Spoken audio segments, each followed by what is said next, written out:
Alright, my program converts your dollar amount to other currencies.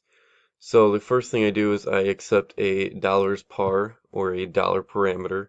So the user sends in their dollar amount, and right away I convert that into an integer or a float value. Just kind of double check that it is an integer that they sent in. And from there I convert their dollar amount to euro, British pound, rupee, Australian dollar, and Japanese yen. And I do that by creating a variable and then storing the dollar amount times the conversion rate. And you can see I do that 5 times. And then I go on to print out the value of each conversion. And I had a little fun with the formatting here. I wanted to figure out how to, I guess, concatenate um, or really just have a better looking output for the user.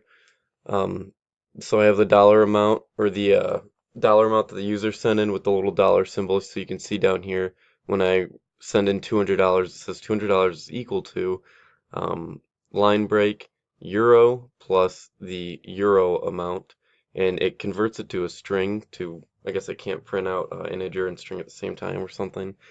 This is the way I found to do it. I'm not sure if it's the most efficient, but for now it works.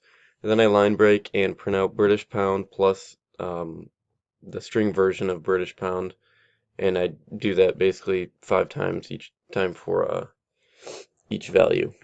And then just to satisfy the IDE here, I printed out or I returned euro, and that's basically it. And you can see the output down here.